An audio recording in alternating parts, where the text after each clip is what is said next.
so that it must keep normal. going. Yeah, so it's almost like it's a trained cult that's not going to be stopped. They're brainwashing the younger generations. Yeah, so it's fucking a really good film, dude. And they were also not to go back to how fast they were going.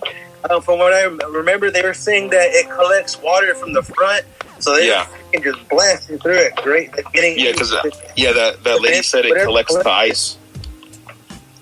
Yeah, I feel like they got it down to a science because they explain small stuff like why they do. You know what I mean? Like they don't have to make a whole movie of why it collects water or something. Like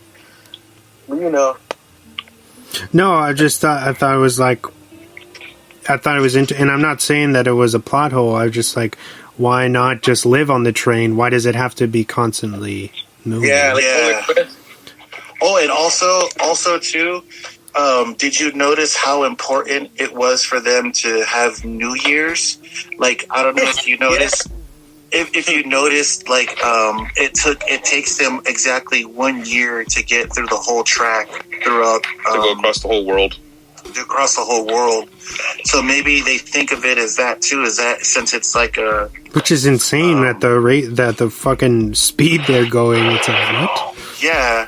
Also... One thing I think the train has to be moving for the engines to run. Mm-hmm. Yeah. And then, so that's why they're talking about when the kids are like, oh, like if the train stops, we die. And we'll freeze to death.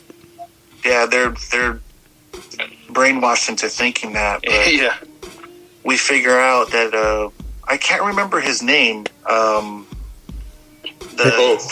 security gate guy who has the Korean guy basically who discovers, like, he says, like, he's been watching this airplane for 10 years and notices that it's like melting. Nom. That's his name. Nom. Yeah. Are you Nom? Yeah. I thought that character... I'd have to say that's my favorite character of that whole movie would be Nom. Yeah, he was cool.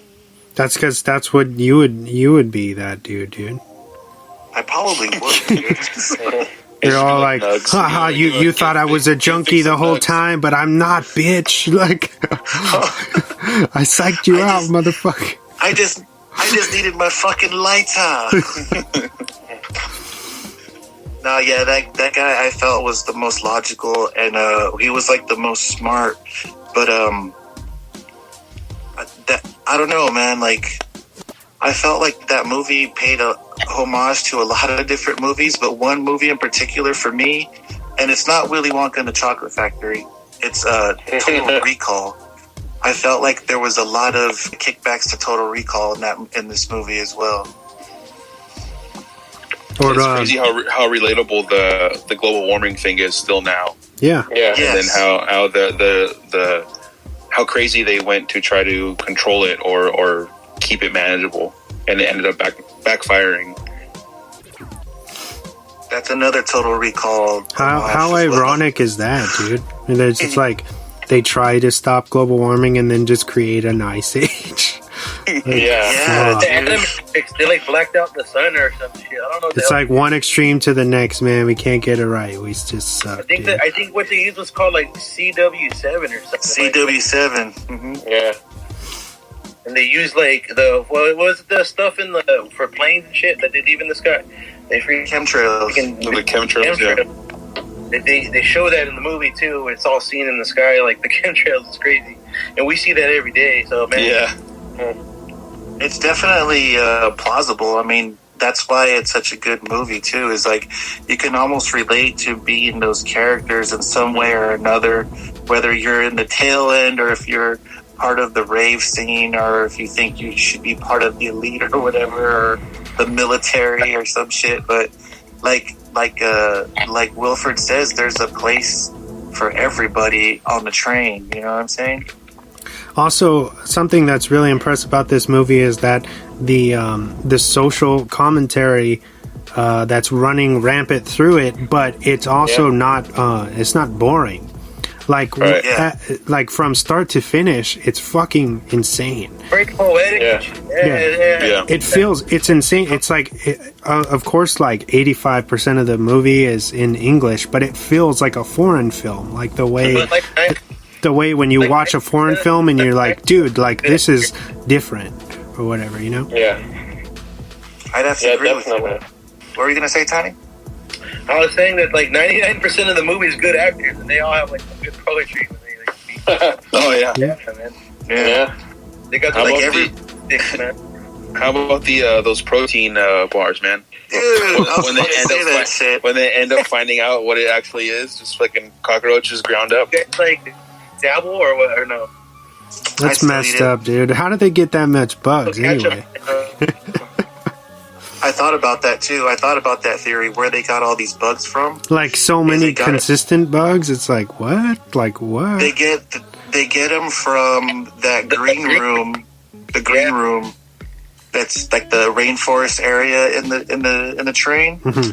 But also, I think they have that dude that used to be a part of their the cook. Or whatever, the dude that's, I think his name was James too, right? Or I can't remember. I don't know. But like I think he is the heart, like they bring him the bugs and stuff, so he just cooks them. But I think there's just a constant flow, like they probably hatch them. They probably make them just specifically. Yeah. Those probably have like an incubation farm for them or something. Those bars that they're holding and stuff, that's actually edible. Like they made that's food. It's fruit bar, right? It's like a fruit bar or something. No, well, I have a swan. Like Jello? I have a swan fact of what they're actually. No, we'll save it. Okay, all right. Save it, dude. Man, I just thought it was so hilarious. He was horrified by the bugs, but then you find out later in the movie what he did, and then you're like, really, bro? Like, really? We're really disgusted by that? Like, bro. I think he was more horrified that like they've been living off that for 17 years and just calling it protein. And then he's like, he like when the little short guy finds it, and then he looks and sees it, and then he looks at everyone kind of like, oh my god, yes, protein, and they're grabbing it. I'm like, oh, it's still warm. Yeah. And then he's like, you can't say anything to anybody. I think he's more worried. He's more worried about like everyone else finding out and kind of keeping it under wraps. Captain Evans survived a long time. Didn't he survive until like when he did, dude? He survived a long time, dude. Captain Evans was 17 when he got onto that train, and it's been 17 years since he was on there. And he said that he was like the first couple months they had to resort to eating people. And then they food source, right? Or because they probably needed to wait to figure out how the fuck are we going to feed all these people, or how to make the protein. And they fed them bug bars full.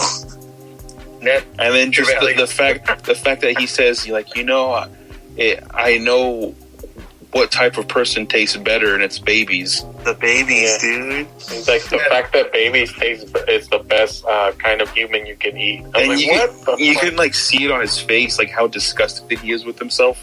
And it's like, it's heartbreaking, but it's like, and then the story he's talking about how like these vicious guys with knives are coming to take this lady's baby, and then he's like, I was one of the guys with the knife. I was the guy. And Edgar was the baby, dude. He ate Edgar's mom, bro. Yeah.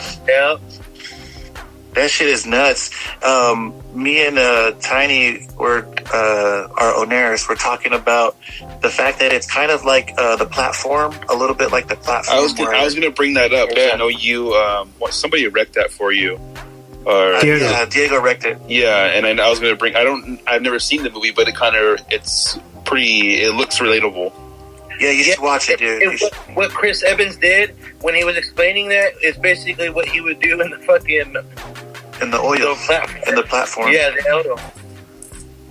Yeah, you basically just have to survive, and it's the same thing about social class, where the head of the class is first the high society, and the people down at the bottom get the scraps. They get the bugs, dude. Basically, it's like they really sell the fact that like, oh, you're scum, you're freeloaders, you people didn't pay for it, so all you get is this.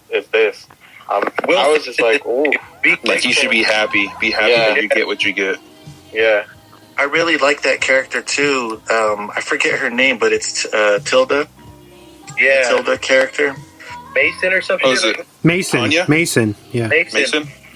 Yeah, that character is really cool too. She's so loyal to Wilfred. It makes you think like, I wonder what he did in order to bring her, loyal to him so much. Where it doesn't seem like they're related, but she's just so like. I thought they said that he spared her or something, like something crazy like that. No, I'm not too sure what she said, what he did. But I think she might have been just talking in general of like how the train saved her. So basically, in a way, Wilfred saved her. Oh, gotcha. Yeah. And then I want to talk about how the twist at the end where you find out that Wilfred and Gilliam were in on it the whole time. Ooh. The ones planning all these revolts basically from the beginning to maintain population control. What was his name? What was the Curtis Revolution, or what was it called? The Curtis Revolution. The Curtis Revolution. I was like, ooh, that sucks because that when they give you the eggs, the Easter eggs, or whatever, the New Year's eggs, and you see him die, then you're like, oh, you're horrified. But then they kind of killed that for you at the end when it's revealed he was connected. Yeah. I was like, oh my god, no. That fucked me up too, man. I was like, I was like, what? No way! I couldn't believe it. It made me think of Total Recall. It really made me think of Total Recall because in that movie, he basically does the same thing. He brainwashes Quaid, Arnold Schwarzenegger, into creating a revolution to help the mutants. And then you find out at the end that he's Cohagen is the one who is in charge, but he's like the villain, So What about Sharon Stone, dude? Oh, dude, don't get me started on Sharon Stone. In that movie, I mean, in that movie. Oh yeah, she's really awesome in that movie too, man. She's like breakout performance in that movie. She really carries Arnold's character in that movie too. Carries.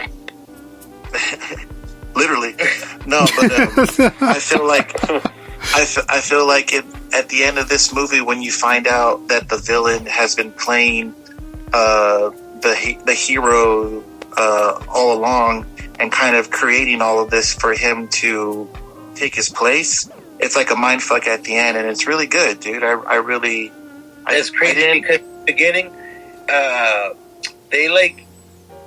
it didn't even tell you like, oh, we shouldn't trust these people. It's just like, fuck, you know what I mean? Like, from the start, there was no one to trust, dude, for Captain Evans, dude. Like, that's like, imagine being exposed to that, like how he was, like. Yeah.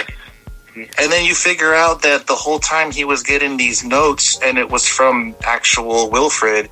And at the end, it shows him like he was like, hey, I just wrote this.